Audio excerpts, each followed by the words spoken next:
용학도서관 독서회원 여러분 안녕하십니까? 코로나19가 오래가서 이렇게 영상으로 만나고 있습니다. 하루빨리 직접 얼굴을 마주 보면서 같이 책을 읽고 대화를 나누고 싶습니다. 오늘은 절제의 기술이라는 책을 한번 읽어보도록 하겠습니다. 이 책의 저자는 스벤 브링크만이라는 사람으로서 덴마크에서 가장 신뢰받는 대중철학자이자 심리학자인 그는 이 책 절제의 기술에서 내려놓는 삶의 즐거움을 다루고 있습니다. 남에게 뒤처지고 흐름을 놓치는 게 두려워 유혹만 계속 쫓다 보면 욕망에 휘둘려 결코 행복할 수 없다는 것이 그의 주장입니다. 이 책은 절제하는 삶에 필요한 5가지 원칙을 통해서 자기 삶의 주인이 되고 진정한 자유와 행복을 되찾는 법을 명쾌하게 제시하고 있습니다. 먼저 저자는 서문에서 이렇게 말하면서 시작합니다. 기꺼이 뒤처지고 더 많이 내려놓을 용기, 이렇게 말합니다. 한번 읽어보도록 하겠습니다. 2018년 영화 보헤미안 랩소디는 전 세계적으로 흥행하면서 다시금 명성을 떨친 1970년대, 1980년대의 최고의 록밴드 퀸은 이렇게 노래했습니다. 난 다 원해, 지금 다 원해. I want it all and want it now. 이렇게 노래했습니다. 이후 이 가사에 담긴 메시지는 줄곧 우리 사회 곳곳에서 애용되는 후렴구가 되었습니다.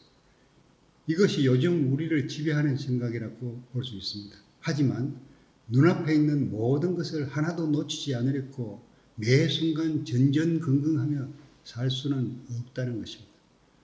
우리는 더 많은 경험을 하는데 더 많은 시간을 쏟아붓고 있다.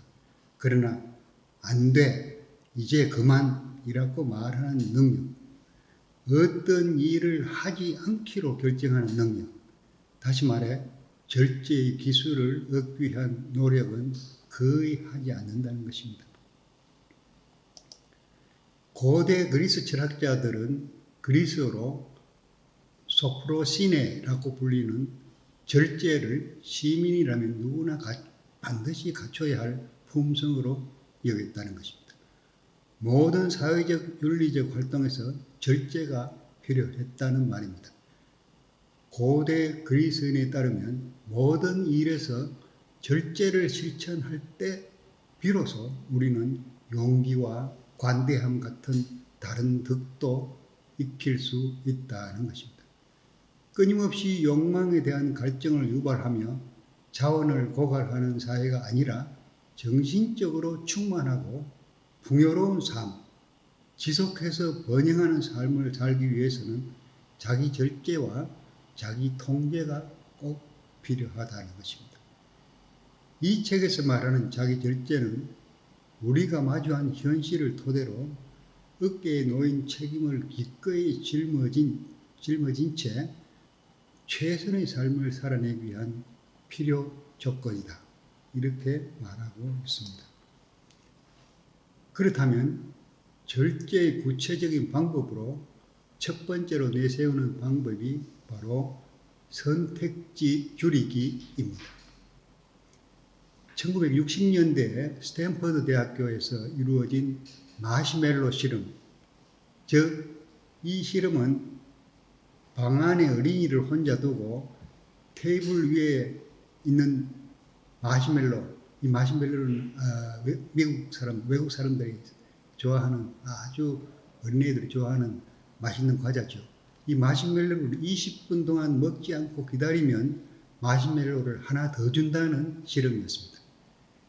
여기서 이 마시멜로 실험에서 놀라운 결과는 유혹을 더 오래 참아낸 아이일수록 나중에 대학교 입학 시험 점수도 더 높게 나오고 사회생활을 더 잘한다는 것입니다.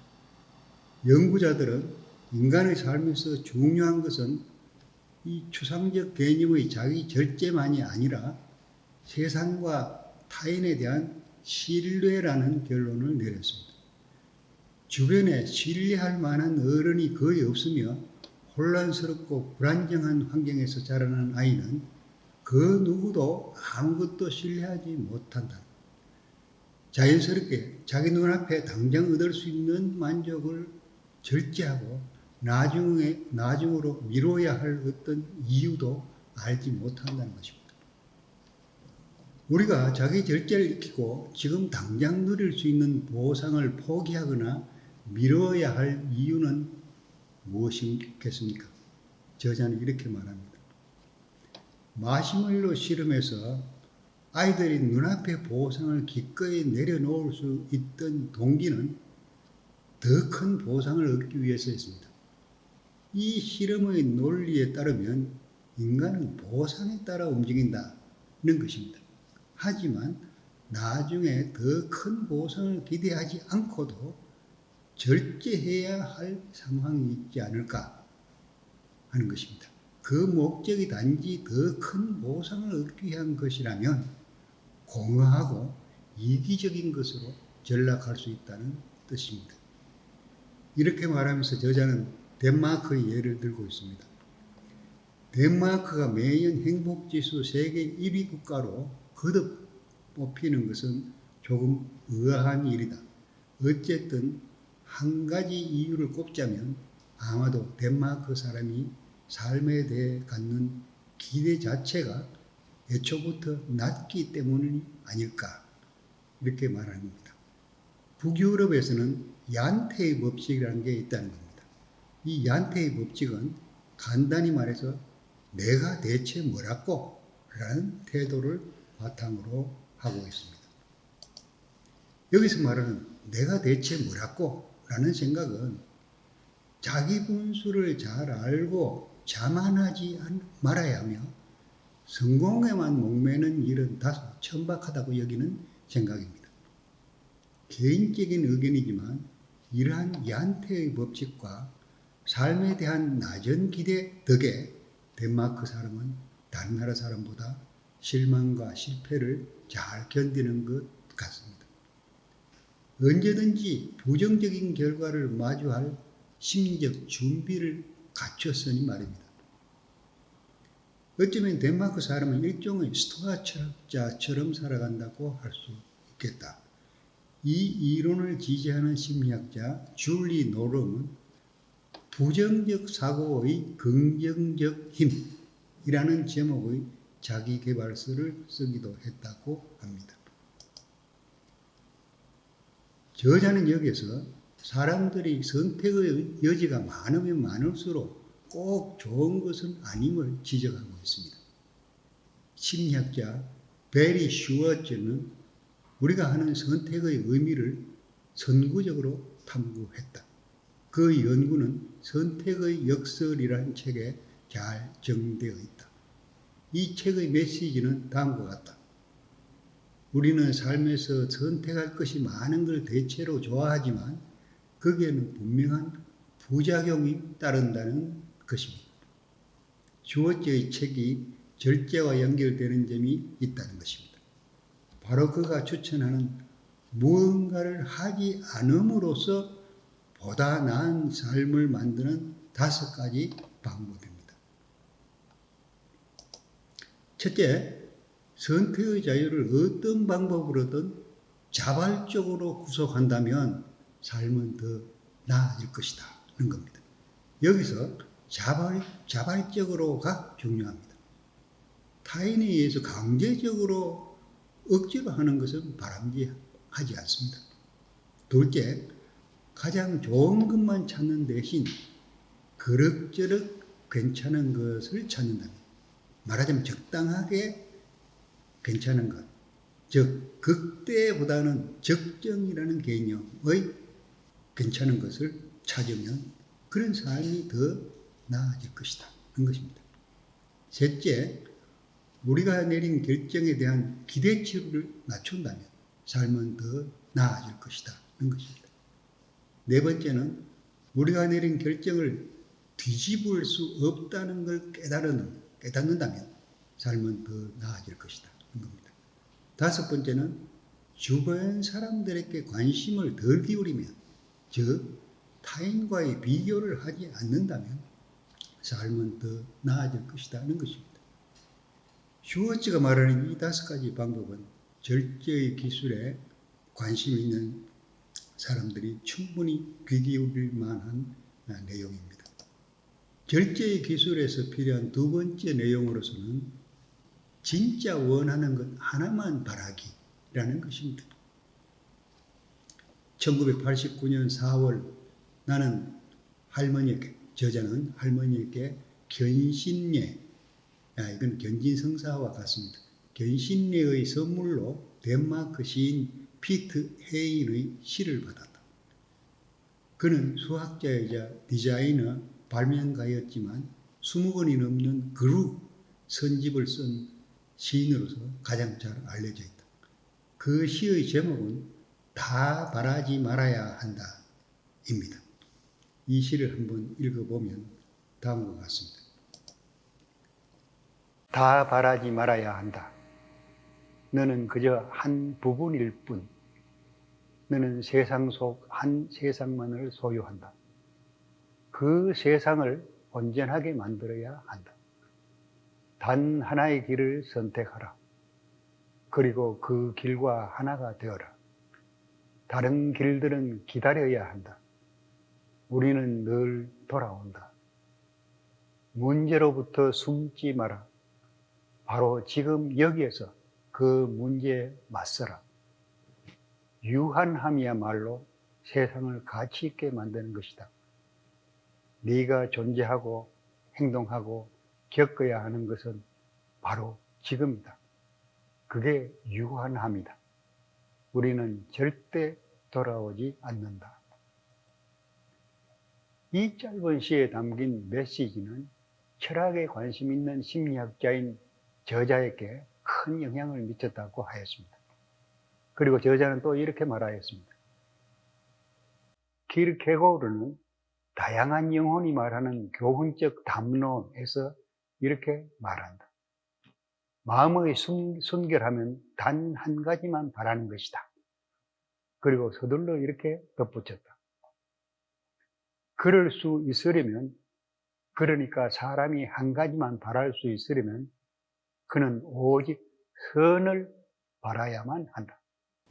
엄밀히 말해 우리는 추구하는 것이 선할 때만 계속해서 그 한 가지만 바랄 수 있다. 오직 선한 그 자체로 완전하며 어떤 경우에도 갈라질 수 없기 때문이다. 욕망을 최대한 실현하겠다는 야망은 우리를 자유롭게 만들지 못한다. 욕망의 노예로 전락할 위험이 있기 때문이라는 것입니다. 따라서 진정으로 자유로워지고 싶다면 불필요한 욕망을 절제하고 기꺼이 내려놓을 줄 알아야 한다. 전부 붙들고 다 이루려고 애쓰느라 정작 중요한 게 뭔지도 모르게 되거나 틀없는 삶 속에서 욕망에 휘둘리고 이리저리 방황하는 대신 정말 가치 있고 중요한 단 한 가지에 마음을 쓸 줄 알아야 한다.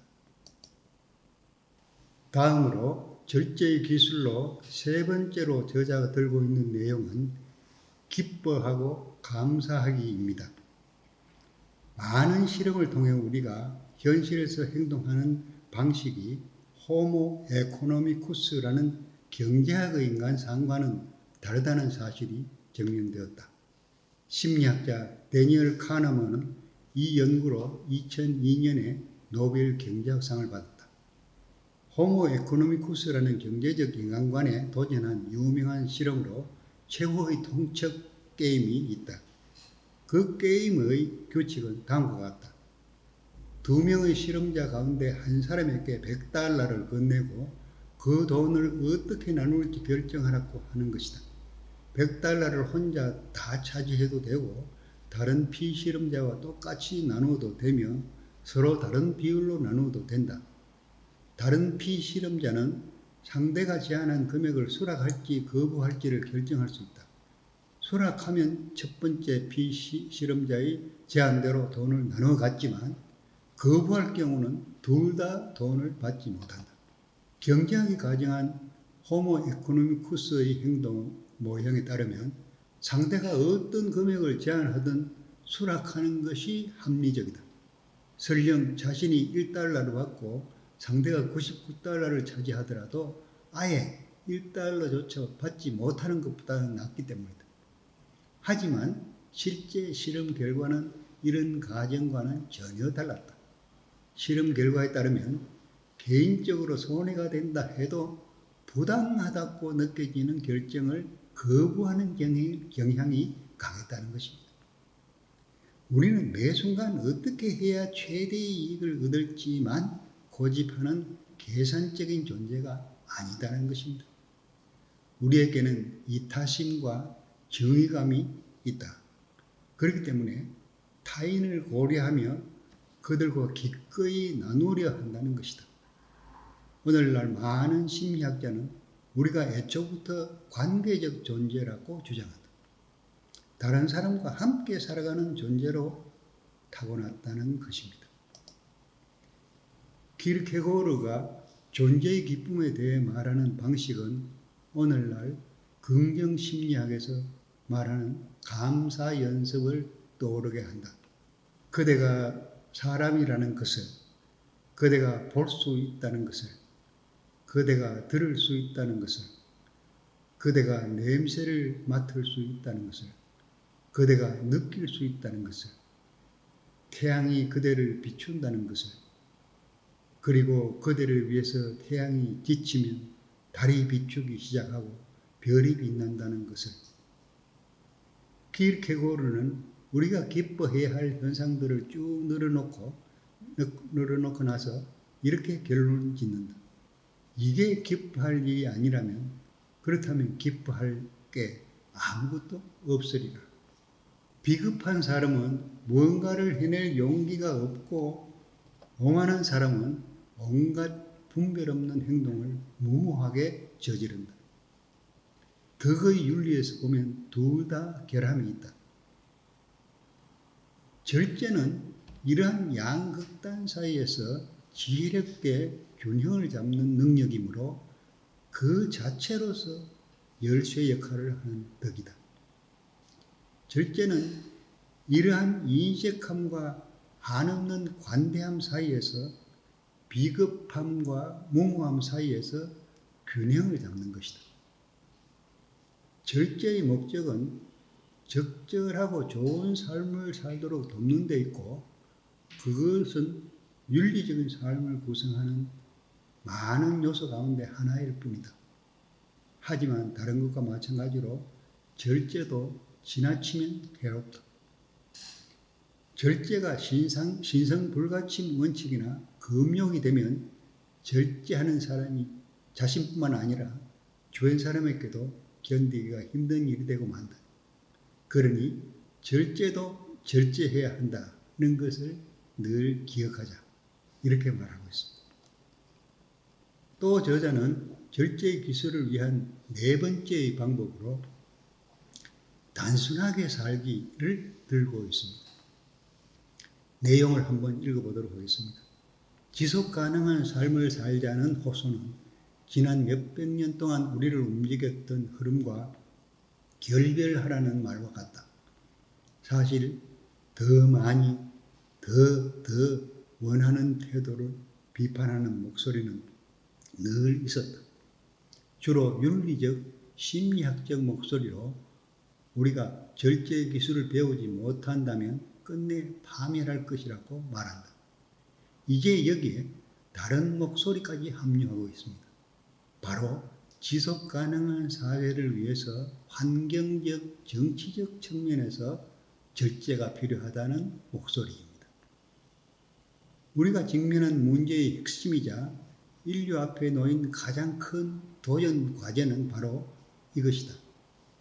더 많이 갖고, 더 많이 해내고, 더 많이 경험하고, 더 많이 소비하는 것이 가장 이상적이라고 하는 생각에 과연 어떻게 맞설 것인가?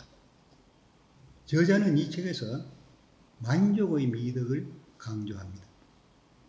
어떤 흐름에 내가 뒤처질지 모른다고, 기회를 놓칠지 모른다고 두려워할 이유가 없다. 오히려 어떤 흐름에서 뒤처지고 마음을 내려놓다 보면 지금 이미 가지고 있는 것들의 진정한 가치를 깨닫게 된다. 오늘날 우리는 최대 성과와 최대 가성비라는 관점에서 너무 익숙하다 보니 개인이 당연히 누릴 수 있는 것들을 절제하는 일이 의미 없는 말처럼 들릴지도 모른다. 우리에게 가장 중요한 건 이 삶을 최대한 즐기는 것이 아닌가.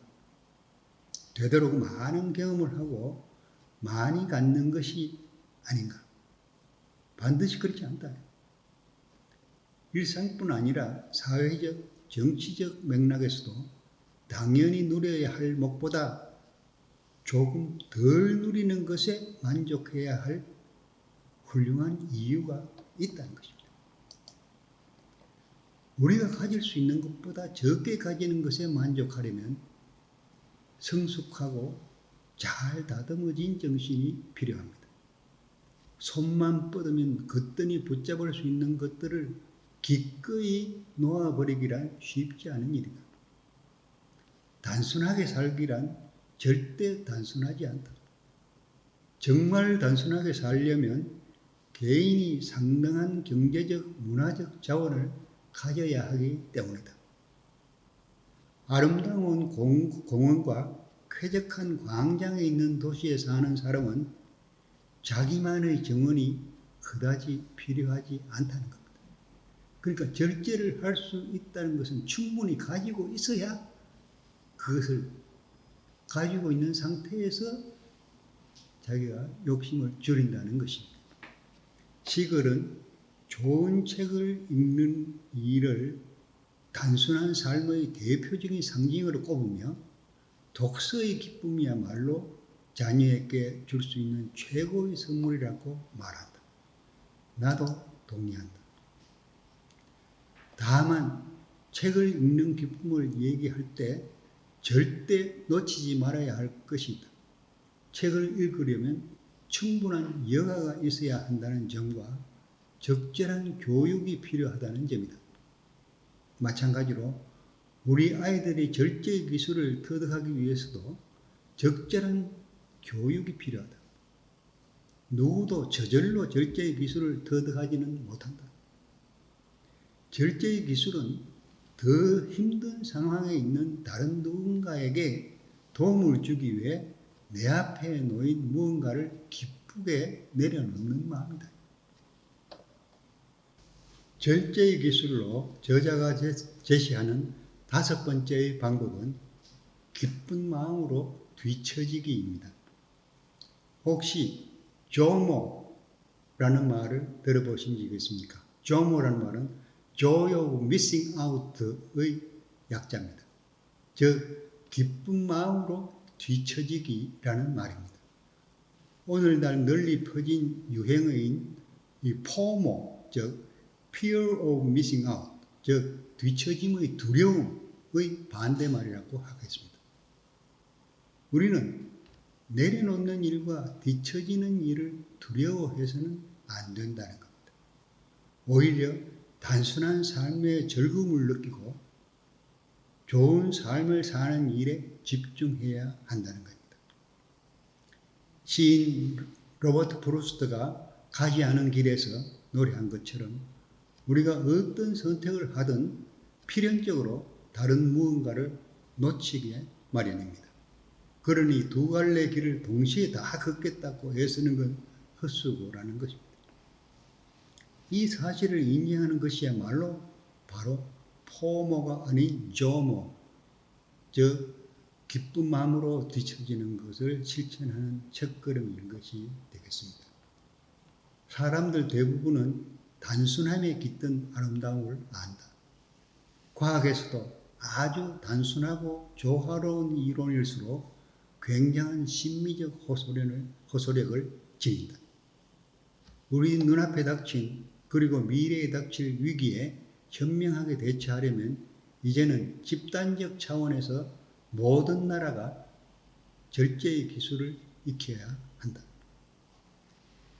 이러한 절제는 우리의 삶을 의미 있고 행복하게 만들어주지만 사실 그 자체로서 가치 있는 일이기도 하다는 것입니다. 이 책은 채우는 것이 아니라 비우는 데서, 탐욕이 아니라 결핍에서 의미를 창조한다는 것입니다.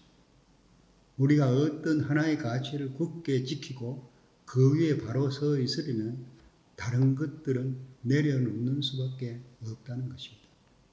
지금까지 읽었던 내용을 요약해 보면 절제의 기술은 다음과 같은 5가지로 정리될 수 있습니다.